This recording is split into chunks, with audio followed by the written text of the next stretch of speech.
What's going on, everybody? Demarco and Eric here with another episode of Deadlifts, Dogs, and Dad Jokes. Super excited to be here with you today. We're going to talk about deadlifts and some other fun stuff. I will be totally honest. I totally lost count as to the episode number. I think it's 39 or 40. The YouTube algorithm and everything will show me. So, but we're gonna get excited to hang out with you today. We're gonna talk about the deadlift and teach you some of our favorite cues, and basically teach you how to perform the deadlift strong, safe, and pain-free. Those are the main things that we definitely focus on when it comes to strength training, of course. So, Eric, how's it going, man? It's going well. I feel like it's been a little while. We've had a couple crazy weeks, and you know how it goes. We both have full-time jobs. I mean, I know you're a full-time dad, and I'm a full-time working, and you're full-time working. So yeah, glad we got on here. It's awesome after a Celtics win too. Can't beat that.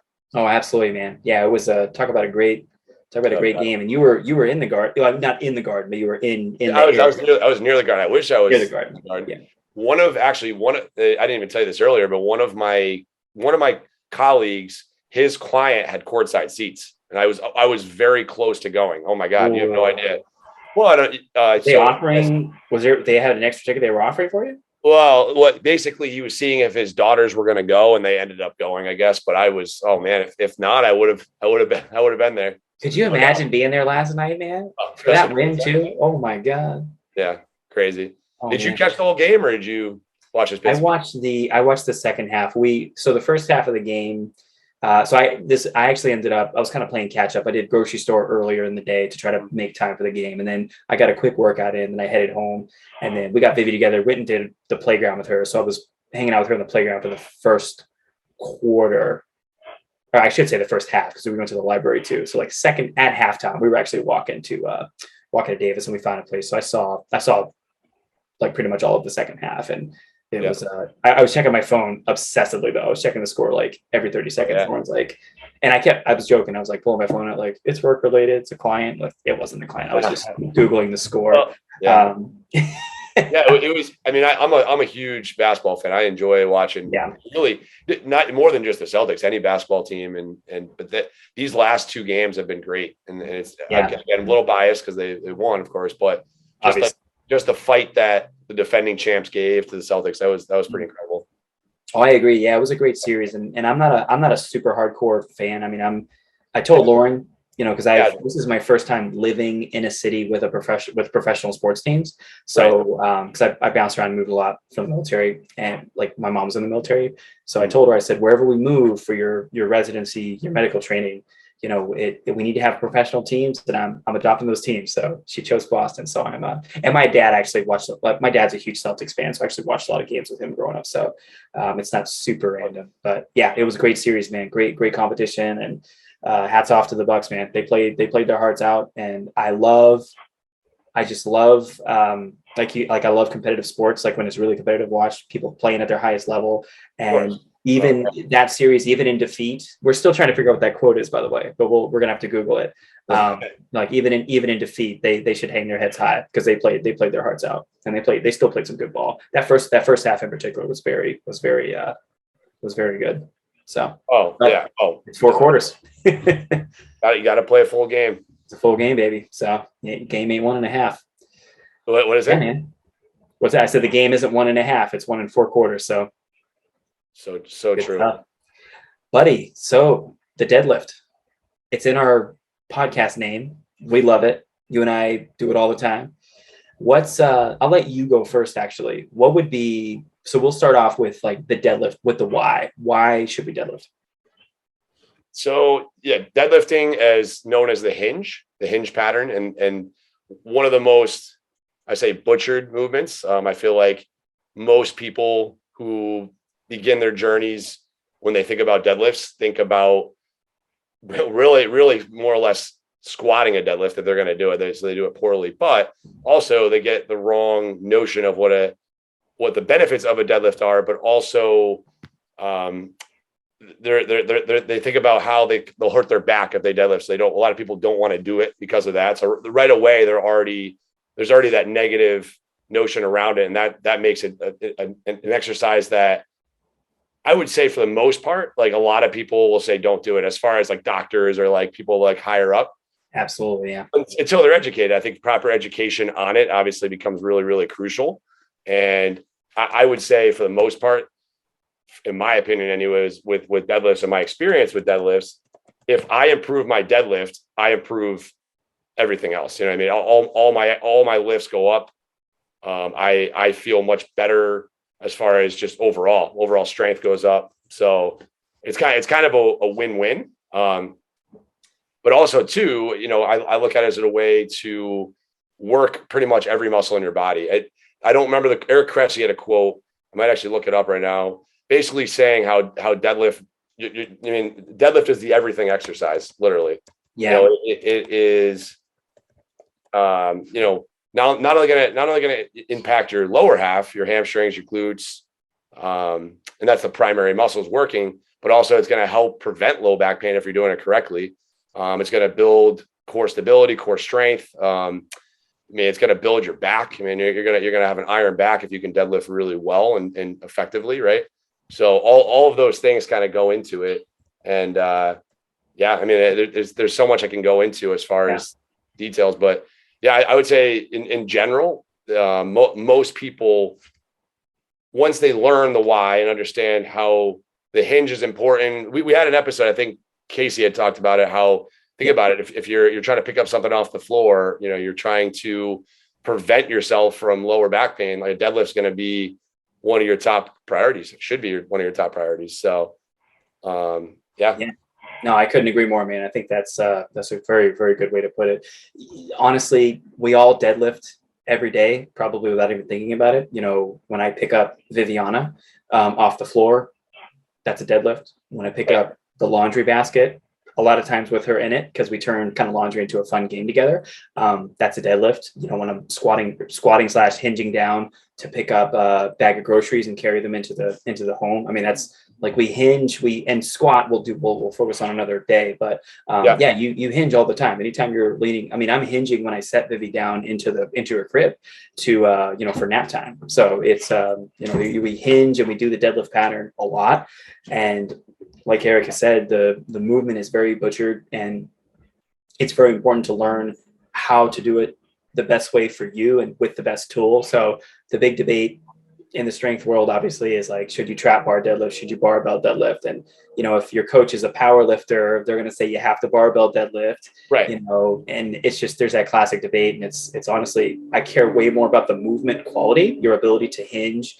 and, maintain the triangle, which we'll talk about in a little bit, but, maintain, good, strong position and lift it safely and well.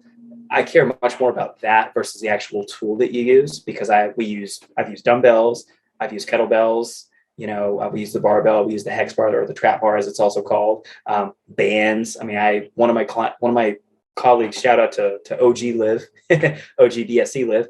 She used the cable machine. She would actually set the cable machine up low and have a client hold the handles that people would typically use for arm workouts. But she would do deadlifts, almost like kind of like a sissy squat kind of setup, and would do them off of the cable rack. So there's a bunch of different ways to do the movement.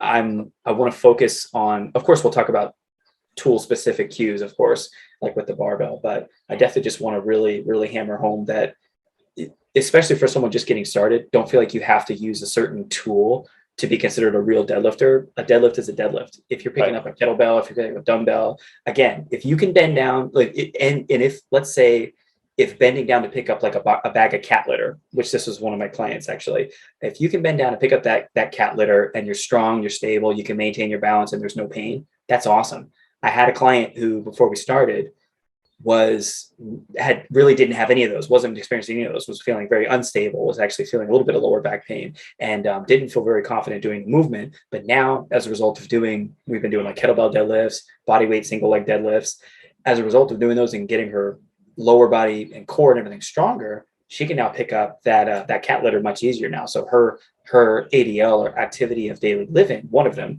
has become easier because she has gotten stronger. So it's, yes, I'll brag about numbers on a client and what they can hit. But at the end of the day, if we can get you stronger in the gym, you're going to be more effective in your daily life, whatever your daily life routine is for you. 100%. Couldn't agree more with all that. And I feel like too, kind of to our experiences with deadlifts, I feel like, and you could probably relate in the beginning when you first started deadlifting, like maybe, I don't know when that was for you. For me, it was not until probably like junior, senior year of high school. Mhm. And I felt like it was definitely an exercise that I butchered for sure. And I thought it was just like a low back exercise. I didn't really know why I was doing it. Same. And I would just watch people in the gym do it. And I was like, oh, like that looks cool. And I didn't know the why. I couldn't put two and two together. Why, what was my motives to doing this?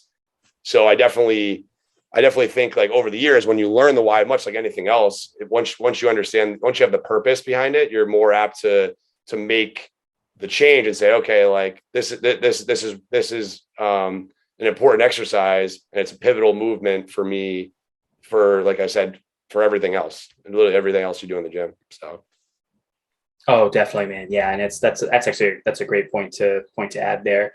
And it's one of the big movements, man. We talk about, what is it? Push, pull, squat, hinge, lunge, carry. I know everyone debates those last couple, but that's like the nuances and everything. But yeah, I mean, hinge it's a very, very important foundational movement pattern. So it is, No doubt, it's man. good stuff. So when approaching a deadlift, Eric, obviously it can get very confusing, and people actually, let's go back for a second. You mentioned squatting the deadlift, which a lot of people will do.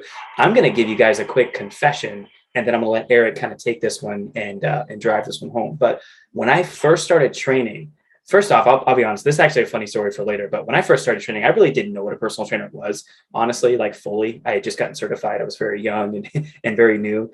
And there was a lot of learning, a lot of learning that happened that first year in particular. Not that it doesn't still happen now, but I remember when we were going through a session with a client, one of my first clients I ever worked with, and I was having them do a squat, and we were squatting just to the bench. I noticed that, and now I know. Now looking back, I'm like, oh man, almost 9 years later, I'm like, oh, I should have, whatever. But anyways, hindsight 2020. They were hinging their squat, so there was not as much knee bend, but they were dipping the torso forward, and it looked like a deadlift. And in that moment in my head, I literally asked myself, well, shit, man, what's the difference between a squat and a deadlift? Because I really didn't know at that point. I had no idea. And then now his back wasn't rounded. None of it was unsafe, by the way. So knees weren't caving in, like nothing. And it was body weight. So please don't chastise me on the internet, or please do and comment so we can give me more engagement. But no, seriously. So I definitely had that kind of debate in my mind. So Eric, what would you say for someone that would ask, like, what would be the main differences between like a squat and a deadlift? I mean, in simplest forms, in a squat, you're bending your knees more. So there's more knee flexion going on. So your ultimate goal is to drop your butt towards the floor, right? As opposed to a deadlift where you're hinging, right? So you're pushing your hips back, and you're focusing more on pushing toward the wall rather than pushing towards the ground, well, assuming there's a wall behind you. But so I think about more, it's loading with the glutes and the hamstring. So more the posterior chain loading as far as in a deadlift. Squat is a little bit more anterior. So there's going to be more, like I said, more knee flexion. That being said, you're still working your glutes as well. So I would say that's the biggest difference. The knee flexion being a big difference. Yep. No, that's great. Yeah, and I love that you said that, because that was exactly what I was going to go with. And you set me up for the next piece, which is, I mentioned earlier, the triangle. So whenever a client is first learning the deadlift, actually, and the squat for that matter, I will typically stand on the side of the client, so I can see the positioning of three main joint systems is what I'm looking for the deadlift in particular. I'm looking at the shoulders, I'm looking at the hips, and I'm looking at the knees. So what we are looking for with the deadlift is for you to form what we call the triangle. So that's our magical, and it's funny because there's also the triangle in basketball, but we're talking about a different triangle here for the deadlift. But basically, we're talking about, and I love putting my arm out here to give people a little bit of a kind of a visual. But basically, shoulders above hips, and then hips are going to be above the knees. So if we start off with that hinge pattern, but then the hips dip down to get level with the knees, then we're basically in squat territory. And that's actually an exercise is called the sumo squat, right? Like the sumo dumbbell squat. Mm-hmm. And it's where you're squatting, but it looks like a deadlift, and it can be kind of confusing. But once those hips get to knee level or lower, then we're into a squat pattern. You're loading it like you would like a barbell or a kettlebell deadlift, but we're in a squat pattern. So that's your main takeaway there is we're looking for the triangle. So shoulders are above the hips and then the hips are above the knees. So that's what we're looking for. And that's where if you get confused, you can bust your phone out, take a quick video, or have a coach, have a certified individual watch you. Or if you already have a coach, then you already know this and they can point it out for you. But, and just so anybody knows, if anyone's watching this and you're confused about the deadlift or something's off at any time, and this goes for any movement, by the way, you can always film a quick video. You can totally send one of us a DM on Instagram. That's the easiest way to reach us. And we'd be more than happy to give you a response, give you a little bit of feedback, a little cueing and coaching. And with your permission, of course, we would share it, but without it, we would keep it private. So right. I'm not going to just use you for content, obviously without your permission. But yeah, that was kind of a little tidbit there. Don't hesitate to reach out, help comment below on YouTube or on YouTube. So I don't think you can comment on the other things. So, but anyways, I'm getting away from myself. So the triangle, shoulders above hips, hips above knees, kind of remember that. Really in particular, the hips above the knees, because that's the shoulders above the hips kind of makes sense for most people. And yeah. So Eric, go ahead. Yeah, I was gonna add to that. It was great. I think we'll make sure we have this in the show notes, so all this will be there. So if anyone needs. Actually, you know what? While you're talking, I'm going to take some notes so I can keep track of what we said. Yeah. Yep. So yeah, put your first tip down there when we'll start it off. And as far as just put it in the show notes, you can always add a little bit more detail in the show notes. Yeah, go for it, man. I'm listening. So I would say, and I'm surprised you didn't mention this yet. The first thing I think about is taking a big gulp of air. So thinking to myself, right. So I think the big thing, I want to say, I mean, Tony Gennicor always talks about it too. But you want to think about a 3D expansion, right? So it's more than just breathing into the stomach. We also want to breathe into our sides and our back as well before even grabbing the bar. So that should be like the first step. I mean, I would not even, if you just walk up the bar and just try to lift it, you're probably already going to be out of position. As far as if you're not thinking about all the things that take place prior to actually touching the bar or the kettlebell or whatever you're using. So I would say that's a big thing, just big gulp of air. Oh, that's awesome. Yeah. And and it's so funny because it's everyone's going to think about something a little differently as far as like where to start. Cause it does get confusing when you're first starting as a newbie. Well, to add to that too, I think you can't marry yourself to one style. So there's not, when I think about a deadlift, there's not just always just one specific way. It's going to be based on your anatomy, based on your experience, based on your goals, all that stuff as far as, and I think Tony said it in the episode we had with him, how you can't marry yourself to one style. So there's a lot of ways to deadlift. And obviously, I couldn't agree more. Yeah, we pick favorites, of course, but usually there's going to be more than just one way of doing things. So. Oh yeah, no, there's definitely exactly. And again, I know I've used this corny tagline a million times, but it's personal training for a reason. It's personalized to the goals, to the client's goals, their injury history, their any kind of types of limitations, and of course also their strengths. So yeah, I mean, I have a client. One of my clients is super badass. She's 78 years old. And our deadlift is we shorten up the range of motion a little bit. And she has like her knees are very beat up. She has very high miles in her knees. She was like a rollerblader. She did skiing. And I think she was some kind of like runner, some kind of long distance endurance athlete at one point. And so she's put a lot of work, a lot of wear and tear on the knees, and they're feeling it. Like performing a traditional deadlift for her is too much knee bend.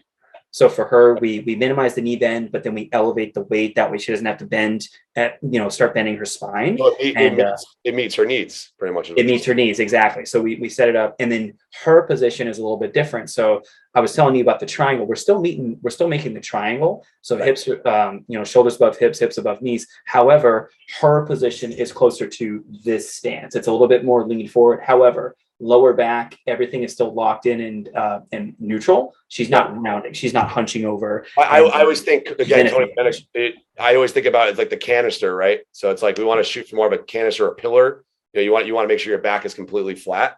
Exactly.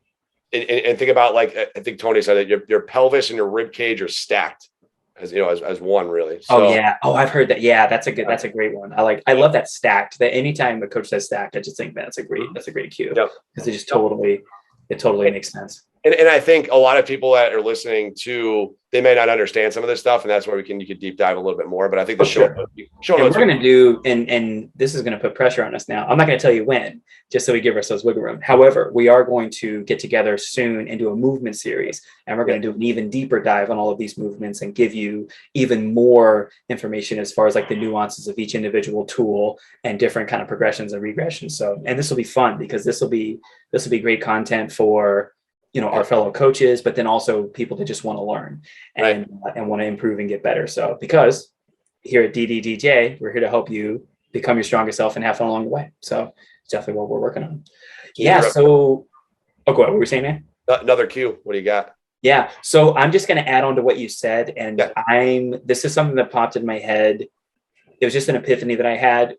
I wasn't the first to come up with this. There were many coaches way smarter than me that came up with this. However, and then I saw it later on someone's post, but the 3-step process that I utilize whenever lifting any kind of weight. So this is going to translate over to your press, your bench press, your push up, your deadlift, your squat, you know, your lunge, but really in particular, like your heavy lifts, as we say, like your big lifts. So squat, bench, deadlifts, squat, press, deadlift, basically.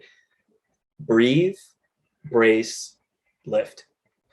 So Eric alluded to this earlier. He said, and I did this for years, by the way, and as a personal trainer, when I still didn't know any better, and I was still learning. I had a lot to learn. I still have a lot to learn, but you know, being more mindful about the weight. I can't tell you how many times I would just go to the gym, load up the weight on the bar, do the exercise, put the bar away, drink my water, and go home, and that's it. You know. And that's good. That's not to say it's a bad thing. I got great results doing that. However, when I started really honing in on my technique and slowing down a little bit more on my setup, particularly on the barbell lifts and heavier dumbbell, heavier kettlebell, because the heavier the weight is, the safety becomes even more important. This is not to say it's not important with the lighter weights, but as the weight goes up, you really have to pay attention, which is why we're hammering this stuff down now and want to teach you on the early end. So breathe, brace, lift. It's very easy just to step up, grip and rip, go for it, whatever. However, as someone who has hurt their back pretty bad a couple times over the last few years, and as a result of being in a hurry and typically going either too much in weight or volume or both, it's very critical so that you can keep doing this for life. Like I said, my client, she's 78 years old. And we use 2 kettlebells. We like on the sides, kind of setting up like what we call suitcase deadlift style. The reason that she's able to do that is because she's been following that pattern for years that she's been training. She gets set up, she breathes, she braces, and then she lifts. She doesn't just bend down, just pick it up as fast as possible. So that, and Eric had mentioned is that 360 breathing, that really filling that tank and really bracing that core. So you inhale, you get the air in there, you squeeze those abs tight, and lift the weight. So you writing these down? I was, and then, I wrote that down earlier. Yeah, because I knew that's where we were going. Yeah, gotcha. Because we'll recap it at the end. We'll recap all the ones we go through.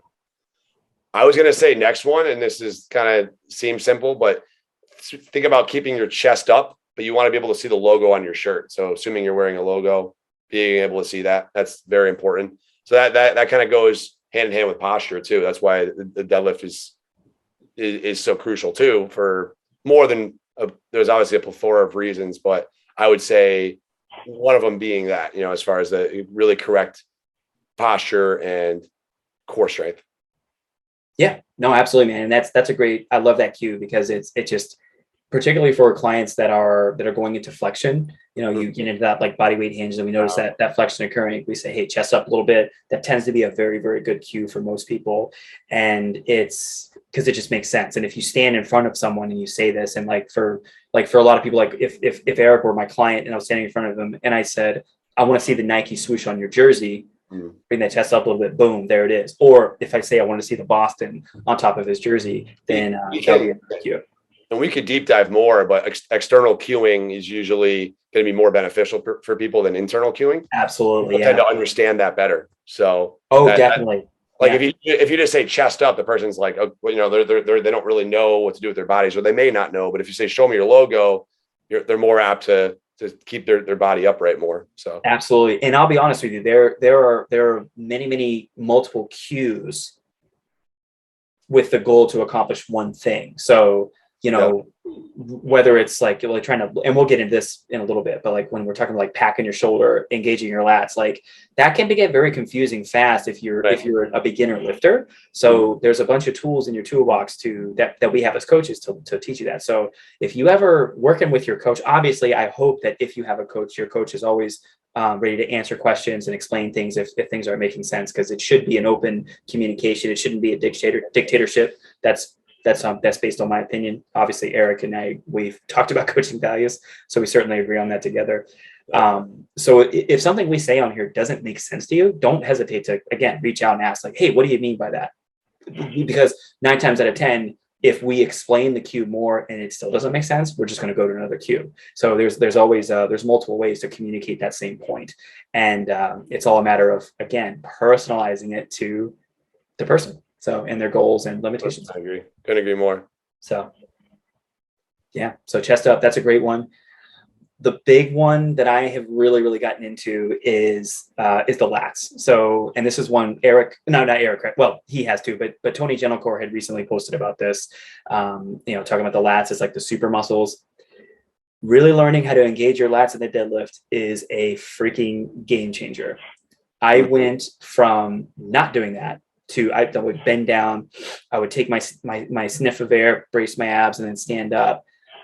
I could pull a fair amount of weight when I learned how to engage my lats and really lock that rib cage down and really maximize as much as I could that trunk stability. My deadlift shot up about 70 pounds. So it was quite awesome. And it happened very quickly, by the way, over a matter of weeks.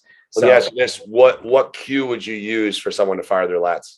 So the biggest one that I learned, it was a shout out to Mike Conway. He's the first one that I heard say it was the orange juice cue. So put oranges in your armpits and make orange juice. So you're thinking about, for me, that just immediately made sense. Maybe to a lot of people, they're going to think, what the hell do you mean by that? Because they might think, oh, pushing the elbows like in. It's think about your shoulders down and pushing the shoulders down away from the ears. So that was like one of the biggest things, because we tend, especially if we work behind a desk, spend a lot of time driving, hunched over on our phones, we tend to overuse our traps. Like we tend to have the shoulders up and rounded. So this is very much different, where the shoulders are back and down. And then eventually you'll get to where you can just do it like I can, just sitting here. I can immediately engage my lats. It's a skill that you'll learn over time. But once I learned how to do that, it was a game changer. And Eric, if you want to, you can talk about like for the barbell, there's the simple cue with the barbell as far as the lat engagement. Yeah, well, two things. I like what you said with the orange juice. That's a good cue. I mean, again, at the end of the day, it comes down to the individual as far as how you cue them. Like different people will pick up on different cues. So yeah, that's why you have to kind of have a lot of tools in your toolbox, kind of like you would with exercise. There's a million of them too, because one of the ones sorry to cut you off, buddy, but one of the other ones I heard was put your shoulder blades in your back pockets. I mean, there's just a million of them. It's the same thing. We're moving those shoulders down. So shoulders away from the ears. Million cues that will accomplish the same thing. I like how you mentioned the word pushing. So the deadlift is a pushing exercise as well as much as pulling, because you're generating force from the ground, right? So you're pushing away and thrusting your hips forward as you stand up, right? Exactly. So pushing, using the ground to push, and then you'll pull yourself up. So it's like you'll sit back, when you're barbell, whatever you're using, once you create tension, you cut slack from the bar, aka getting your lats to fire. And then what I was going to kind of allude to is you'll hear like a clicking sensation a lot of times with the bar. That's how you know you've cut slack from the bar and absolutely, yeah, engaging your lats. And then you kind of use the bar as a counterweight and kind of pull yourself back to get your chest up. And then all of a sudden you should receive maximal hamstring tension. Get those glutes will start firing, and then you're like a slingshot. You're loading back, and then as you stand up, that slingshot's going forward and it's propelling. Yeah. So the more you can cut slack, the more you can create that tension, the more forceful of a deadlift it can be. And longer term, that'll help you with everything else, as we kind of alluded to: stronger core, stronger back, stronger legs, stronger arms, stronger everything. We'll have to put in the show notes. There's an Eric Cressy quote, and I don't remember it, but we're gonna find it. It talks about how the deadlift is an everything exercise, and I totally agree with it. Yeah, I can find that. That's awesome. And you just reminded me of something I heard on Joe DeFranco's podcast many years ago. God, probably back in 2015, 2016. And he had Smitty, obviously his bandito, Smitty Diesel, at Diesel Strength and Conditioning. Right. One of the best things I learned from him, he was just talking about the deadlift on the podcast. He said that when you set up into your wedge, which is your deadlift position, when you're setting up right before you're going to pick that weight up off the ground, if you were to let go of the bar or the kettlebell or the trap bar or the dumbbell, you should fall backward because you're driving your feet into the ground. And we'll talk about this a little bit more in detail too. What's that? You're generating force. You're pushing away. Generating force, exactly. So if you were to let go, it's pretty much like it's like a loaded spring or like a rubber band or a bowstring pulled back. And we can talk about this more in detail in the future because I don't want to go too far off the deep end. However, one of the simplest things when I'm teaching a kettlebell swing to my clients, first off, we always do the deadlift first because you need to learn how to hinge before you can swing. But a swing is a hinge and a hinge is a swing. So you're like a kettlebell swing is just a faster, more explosive deadlift. A deadlift is a slower, heavier swing, if you will. We're not going to swing the barbell, but you get the idea. Right. You're hinging, you're driving force through the ground, and you're driving your hips forward to lift an external load. Well, actually, too, we kind of brought up a good point there. Like, I always tell people too, like, keep your hips as close to the bar as you can, assuming if you're doing a barbell deadlift. But I mean, I go straight from a kettlebell. You want to keep your body close. You don't want to get too far away from the instrument, whatever you're using. Absolutely, yeah. Piece of equipment, because the farther away you are from it, the more potential for back pain or other pain anywhere else. So I'll talk about it. Oh, go ahead, buddy. I didn't mean to cut you off. No. I'm just saying in general that becomes so crucial. And that's why, like, honing in and like owning your starting position.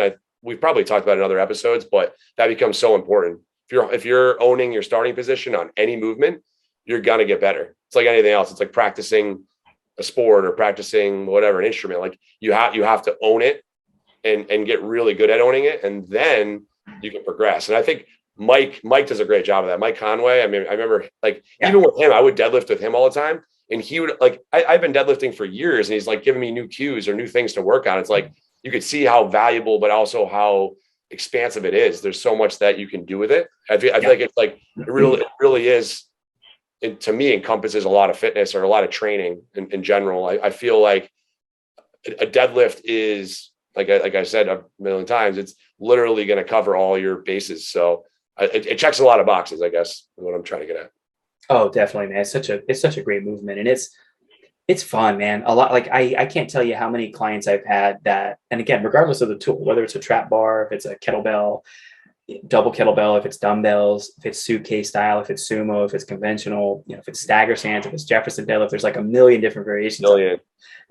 Almost all of my clients, once they learn how to hinge properly and how to deadlift, they end up falling in love with the movement because it's just really fun and it's very empowering. There are very few things more satisfying because this is a movement almost everybody can do. Again, I have a 78-year-old client who has two knees that are super banged up and like her hand has been bothering her, but we're still able to work around those injuries. You find the way.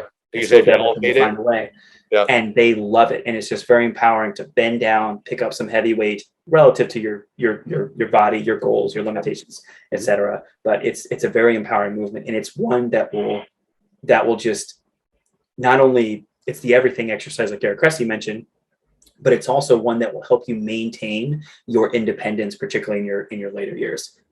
I love every time when clients say this because it happens every time. And I try really hard not to be the one to prompt it. However, when we're doing like a double dumbbell or double kettlebell deadlift, I like to pair it with a farmer's walk. Like, so we'll pick the weights up for a certain number of reps, whatever the range is, and then walk and carry the weights, say down and back on the turf or on the lane or whatever. They set them down and they recognize obviously full body movement, lower body's moving, core's activated, upper body's working, lats and grip and everything's working really hard. And then they go, oh man, this really reminds me of carrying my groceries from the car. And that's what I tell them is like, that's what we're working. We're working on getting you strong for a reason. That way you can continue to live your life and be independent as long as possible. So, well, I always think too, to add to a couple of things you said, I think whenever I start with a client, that's like one of the first things I would think of. I was like, as far as when you think about goals, I think strength should be right up there at the top. I would think, like, I never want to get somebody weaker. I've said this before, like, if you feel like you're getting too strong, let me know and we'll stop or whatever. It's like, yeah, I don't think anyone's gonna be like, yeah, I'm way too strong. Like, in 9 years, no one's ever said that to me. Like, I'm putting on way too much muscle. Like, let's stop while we're ahead. It's like, no one's gonna say that. So I always think too, like, no matter what, even if, because most people, when they come to you the first time, they don't have, like, a lot of people don't have specific goals. You have to kind of ask those open-ended questions and get their why pretty much and figure out what they're looking to do. But I don't know about you, at least with my experience anyways, a lot of times people give you the generic goals, which are fine, lose body fat, gain muscle, but they don't really know what that all means. And again, as an experience I've had, but digging deeper, finding their why, and then also like giving strength to the purpose. Think about having something that you're sort of aiming for. Usually those performance goals will yield you to your aesthetic goals, whatever that is, right? So across the board, we'll go to deadlift, because if you have a really strong deadlift, that's going to improve your physique everywhere. So I think it's good to have, it's almost good to stamp numbers to it too. Like, hey, I'm shooting for a 135 deadlift or whatever, whatever it may be. And they may not know what that looks like in the beginning. So you may not want to put that all on them day one, but over time, you can throw in some things here and there and be like, okay, we're at 95 pounds. Let's make a goal of 135 to be your 1 rep max in the future, or aim for that. You know what I mean? Like, have something that they're sort of like training for, right? So it's training, not working out, right? I mean, it's a whole other topic, but that kind of brought that into me, just what you had said. And also too, not to get too much off topic, but you had said deadlifts with farmer carries. I like to do deadlifts with chin-ups. I like that combination. Those are great. Yeah. So you're getting 2 grip intensive movements back to back, but they kind of go hand in hand with each other. So there's a lot of similarities as far as, I say, muscles being worked, but as far as how you operate both movements. So a lot of it being grip intensive and core intensive. So, but in general, all the things you said were awesome. Also too, what's your thoughts on, so I always think like shoulders above your chest above your hips, and then hips above your knees. What's your thoughts on that? Because obviously it's going to be based on the individual. Yeah. No, I love that. I think that's great. Yeah, because that's taking the triangle and even a step forward. That's what I thought. Right. Because you're right. Because and again, we're venturing off a little bit into the deep end. However, for normal everyday people like us and our clients and our coaches, that is the safe position to pull from, whether again, kettlebell, dumbbell, barbell, trap bar, right, whatever tool you're going to be using. 100%. There are elite lifters. Now, these are elite lifters, mind you. We're talking about elite lifters. So we're normal people. So yes, I do think that shoulders above chest, chest above hips, hips above knees, that is definitely the safest position for, I would say, the vast majority of people we work with.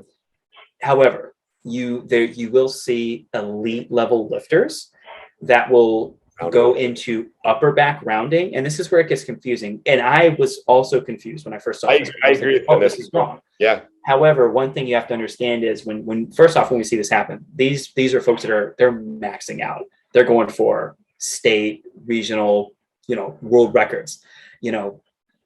They're pushing their bodies to the absolute limit because they want to hit a certain number and break a record. So that's one thing. First off, we got to get right off the bat. Most of us aren't trying to break a record. We're trying to break a personal record, and that's still very important. But you're not trying to win a sponsorship, from a supplement company, or win a trophy or something. Say for the most part. So one thing you'll see is on a really heavy pull on the barbell for a lot of these men and women, you will see the shoulders come over a little bit, and you'll see a little bit of rounding. From a technical standpoint, yes, that is not what we would want to see in the gym from a client. However, it is what we call thoracic spine rounding. So the upper back is rounding. At their level, they know their bodies. They're able to maintain that tension. And a lot of them they'll initiate with the round, but they'll hold that position while they're lifting. The big mistake people make is when they round the back during the lift, and especially for the inexperienced lifter, which we'll do it in the lumbar region, which is very, very dangerous. If we start rounding the lower back on a heavy pull, and it happens, especially in that midpoint of the lift, that's where you put yourself in the red zone, but not good red zone, like it's a danger zone. So But yeah, I just wanted to give you a little bit of tidbit there. So if you see a video of like Hafthor Bjornsson or Eddie Hall deadlifting, over 1,000 pounds, don't comment them and say, hey, your technique's wrong. And it's like these guys are breaking world records, and the body, and again, they also have a lot of muscle on their upper backs as well. So they structurally can perform that movement pattern that way and not get hurt most of the time.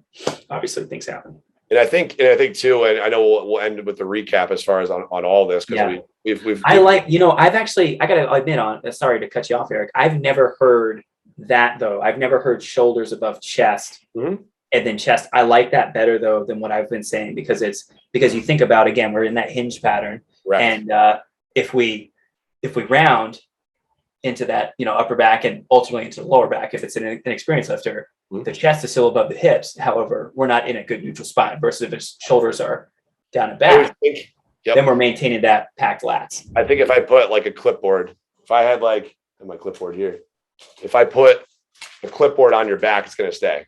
It should be like, as far as, for the most part, obviously it may be like this a little bit, but for the most part, it's completely flat. You know what I mean? As far as your back, obviously I say that it's you're going to be upright a little bit more, but in reality, you want a good, strong back position. You don't want any sort of hump in your back. So you want absolutely as straight as you can. Like I said, obviously you're locking the shoulders back and your chest is up. So there's some discrepancy at the top of your spine, but for the most part, it's flat. Definitely. Yeah. And that's where we can talk about this in another episode. And actually, I would love to have like a physical therapist on to go into detail here. But like that, the idea of like a neutral spine, it's not perfectly straight. So our spine actually has that S-shaped curve that we call, going from, your cervical to your thoracic to your lumbar to sacral. So even when we say like flat back, technically there's still a little bit of natural curvature, but that's where the coach's eye really comes into play, and also knowing your body and that kind of stuff. So if anyone has questions, don't hesitate to send us a video. Say, hey, is this a good position for me? We'd be more than happy to help you out. We would love it. Actually, we love this kind of stuff. So, well, I was going to say too, when you had brought up the point about engaging your lats, squeezing your armpits, making the orange juice, I love that cue. By the way, that's awesome. Yeah. Thanks, man. It was all Mike. Oh, it's all Mike. Yeah. We'll shout out to Mike there. But I was going to say too, we didn't really talk about it, but like making sure your elbows are locked. You don't want to have like any sort of bend. People try to lift the bar, they're like slightly bending their elbows. I see it all the time.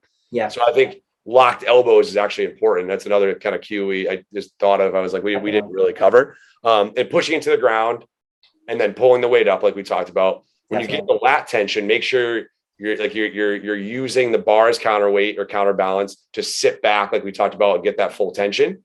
But that's important. Like I said, all of that kind of goes together to make a good deadlift. You can't, if you're not checking all the boxes, there could be some sort of breakdown. So yeah. Oh, absolutely. And honestly, please don't get overwhelmed by all of this, because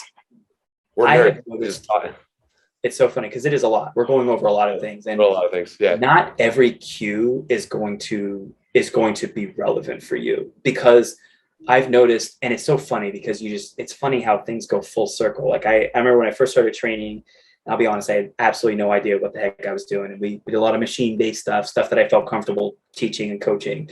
And as I attended more workshops, certifications and everything, I started learning more and started gradually heading out into the deep end with the free weights, those scary free weights.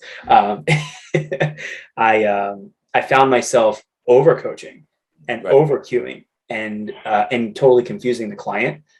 And then this is us. We're coaches. We do this for a living, and I'm admitting you to right now that there are many times when we don't know the answer and we refer to another colleague, or we like take some time to digest something and maybe think it over. So where networking, of course, is really critical. So, but one thing I've noticed is that, yes, these are all very good cues, all tips, and we're going to go into some more as well.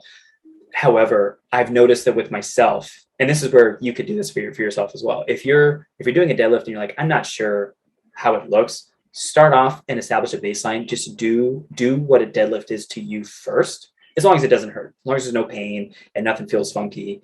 Perform the deadlift, see what your natural kind of what we call baseline deadlift looks like, and then we go from there. Because then we're not going to list off all of these cues at you because if we said all this all at once, you would be, your head would spin because you'd be thinking, okay, my lats and my knees and my feet. You're like, I mean, Eric, you and I, we came up similar. We have similar, similar coaches we lean on in the industry, and like, what is it, 1 to 2 cues at a time, and we don't do any more than that. Exactly. Yeah, focus on a couple at a time, the ones that they really need. So it's going to be personalized to that individual for sure. Absolutely. Yeah. So don't, like I said, don't get overwhelmed, and not all of these cues are going to apply to you. And you'll find, and this is normal, as you vary your training, which hopefully you do, hopefully you're using different tools. I don't always deadlift with a barbell. I use the barbell, I use the trap bar. I love kettlebell deadlifting. I think kettlebell deadlifting is very underrated. I think a lot of this is, I'll talk about this in another things entirely. I think a lot of people, we start off with the kettlebell deadlift, and the kettlebell deadlift is viewed as a beginner movement and an intermediate one to get you over to the barbell. I love heavy kettlebell deadlifts. So that's one thing. When we ended up getting heavier bells, shout out to Derek, who convinced the company to buy these. We had our heaviest one was 48 kilograms, so 106 pounds. He ended up getting us a 52, 56, and a 60. So we ended up getting, it was a 106, a 115, a 124, and then a 130-ish, 134 pound one. Let me tell you something. I love those. And barbells are very popular in the gym. So if you're in a gym that has pretty heavy bells or like pairs of bells, you can deadlift those. And that's a great way to still get that hinge pattern in. You're still building strength, and it's a different tool, but it's the same movement. So it doesn't have to be with a barbell. If you're on a specific powerlifting program, of course you got to lift the barbell, because that's sport specific training. But don't think that using dumbbells or kettlebells or these other tools are not useful, that you have to lift with a barbell to get good results, because let me tell you, that is not true. I had clients that we did, months and months and months of kettlebell deadlifting, like heavy single bell, double bell. They stepped over the barbell and murdered it. I had clients that pulled like PRs, and they did it very, very well. And everything they learned on the kettlebell deadlift translated over to the barbell.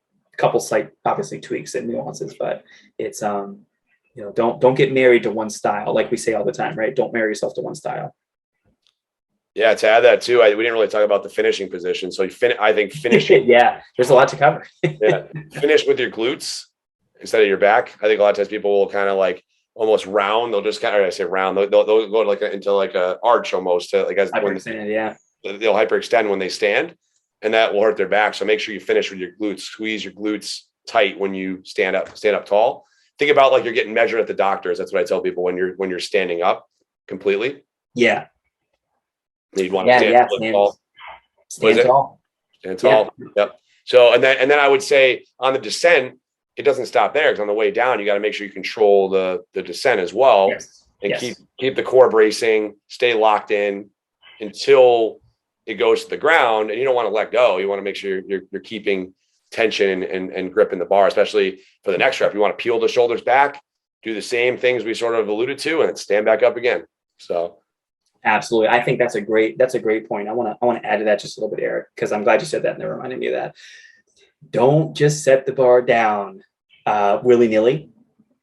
I cannot tell you how many people I've seen get hurt from the lowering of the weight and not doing so mindfully and carefully versus the actual lifting part of the weight. That actually, the same thing goes with the kettlebell swing. I've seen a lot of people, they get lazy in that last rep, they drop down, the shoulders drop down, you get in too much of a rounded hinge, and then you pull your back. Ask me how I know, because I've done it myself, and it's a mistake I've made myself, and I've learned that lesson. And but the nice thing is, the gift of injury, especially for coaches, we learn and we can apply those lessons into all of you, and hopefully help you avoid those mistakes we did. But yeah, when you're setting that bell, I tell my clients, one of my favorite cues is if we're doing, like, especially for the deadlift into the carry, which I love for this one client, because it's just a great move for her. But when you're doing like a deadlift, you're for a set of 5 or a set of whatever, 6, on your last rep, once they stand up and lock it out, I tell them, set it down just like you're going to do rep number 6 or number 7 or rep number 6 or whatever that phantom extra rep would have been, because then they put the hips back, they come down nice and gradual, and they maintain that cylinder position versus just dropping down. I like the love tap idea too. Like, gently tap the ground and then come back up. That's fine, as long as you can keep your tension. The problem when you smack it too hard when you come down is you lose tension and you lose your position. Yeah. And this is, this is why I love talking about this, because we can go so many different ways down the rabbit hole. This is where the big debate between your touch and go deadlifts versus like your full dead stop deadlifts, which both are great. And but I will say, like, the touch and go deadlift, you definitely need to know what you're doing. If you don't understand the positions and the tension, definitely don't do touch and go yet, because it's definitely more on the advanced side, I would say, for most people. So, because you're right, especially when you get up to a certain strength level, because the bar starts to wiggle a little bit, which is great. That's something that we love to see. But yeah, no, that jarring when the weight is set down, it can definitely get you out of position. So I definitely start off with, we do 1 rep at a time. When we're doing the dead stop deadlift, I tell my clients, like, if it's a set of 5, I tell them, actually I told this to my client the other night, actually. They were doing, it was 155. It was 3 sets of 5. So for that first set, I said, it is a set of 5, but I want you to lift it as if it's 5 sets of 1. There you go. So every single rep gets the attention, the tension, the attention, and the tension that it deserves, and the focus, and do every rep and make every rep count. So we'll keep you safe and get stronger. Any final remarks or before we recap? Man, it's funny. I totally realized we were focusing on like lats. We were focusing on like breathing, bracing, everything. We didn't even talk about the feet. I'll save that for another day, because that's just such a. I mean, we're getting into it's. I would say too, with the feet, I prefer usually hip width or very close to hip width. I don't like when it's too. If your feet are too wide, you're going to collapse. Your knees will probably collapse. You're going to create unless your hips can just do that. Some people can do that wider stance. I mean, obviously, if you're sumo deadlifting, you have to be wider. I like a modified sumo, like somewhere in between. Yeah, but yeah, I totally agree. I think if you're conventional pulling, for the most part, I would go usually about hip width apart, give or take. Yeah. Oh, definitely. Yeah. And that's, again, I'm going to mention it again to put us under some pressure. That's the reason I want to do the movement series, because there's so much that goes into each movement. Variety, variation, progressions, regressions, different tools. I mean, I totally agree. And I think a lot of my folks at Lifetime, a lot of the trainers there, they want to start doing the movement series too. So I said, hey, I would love to get a lot of coaches in on it and just keep giving back and help people out. So. Oh, I think that's awesome. Yeah, no, and it's going to be fun. And that, honestly, we want to help you become your strongest self and have fun along the way. But we also want to move the industry forward. I love working hard. I think working hard and kicking ass in the gym is a great thing. However, pushing yourself to the absolute limit every single day it's not going to work. And that's one thing that I want to hopefully help with teaching, is to show you there is a time to really push and grind it out. But that whole hashtag on my grind mindset that you see on the social media platforms is it can be very misguided. We touch that, we touch the danger zone. I go into the danger zone in my training, but not very often. I don't max out all the time. Our training is, I'm on a specific program that's written by my coach. Obviously Eric is as well. And we're personal trainers. We do this for a living. And even we have coaches. So and it's great because I can look at people and I can very honestly say that I believe in the value of training because I invested in myself. And it's true, because it's, it's very hard to like get out of your own head and push yourself.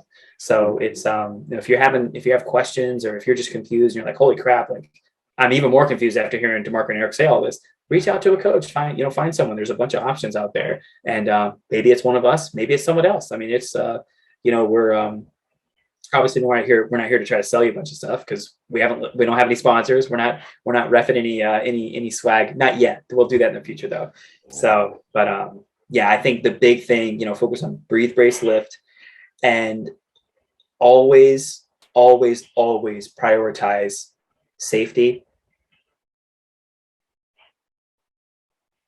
Oh, wow. My brain just shut down for a second. I'm so sorry. Always emphasize safety and effectiveness. So basically we want to do it safety, effectiveness, and being pain-free. I don't know why my brain just had a moment there, but. So yeah, recap everything. Did you write down all the stuff we said or no? Yeah, absolutely. Yeah. What do you have? I'll see if I could add anything based on what you have. Yeah. So in regards to the deadlift, it's a foundational movement pattern. It is a movement that we perform in our daily living. So getting stronger at that movement pattern, being able to safely bend down and pick something up safely, is only going to make everything else in your life easier. It's going to make activities of daily living easier, and it's going to make you more badass than you already are. It's going to make you harder to kill, as a lot of those coaches would say. But also, it's just going to help you maintain your independence into your senior years and beyond.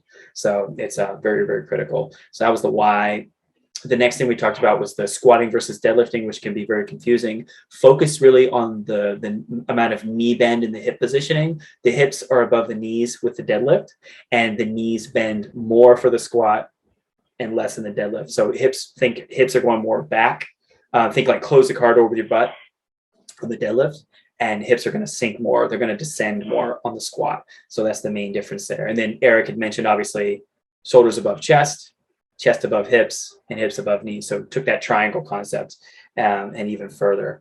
And then from there, I mentioned breathe, brace, lift, utilize that. So take the air in, hammer down, get that core tight. And my favorite cue, I can't believe I didn't mention this because I say it to every single client and they chuckle because I use the same one every time. In regards to brace your core, all I want you to do is pretend like Mike Tyson is going to punch you in the stomach and just get tight. It's not sucking in your belly button or trying to push the belly out. It's just getting tight and just bracing for impact. So no one, if you're being hit for part of your training, unless you're a boxer, that's probably a bad thing. So hopefully your trainer's not beating you up. But Eric then mentioned chest up, wanting to see the logo on the shirt so that we can emphasize you being in a good position. So that was the main thing there. Those were the main cues that I remember, obviously, as well as the lats. So packing those lats. And there goes Vivi waking up. So it's a perfect time for us to wrap up. Yeah. Awesome. So want to end with, let's see, we probably won't have time for a lightning round, I'm guessing, right? Yeah. Well, yeah, it's okay. We just let's go dad. Let's trade dad jokes and then sign off. So that'll be perfect. So what does an angry bunny and a pro basketball player have in common?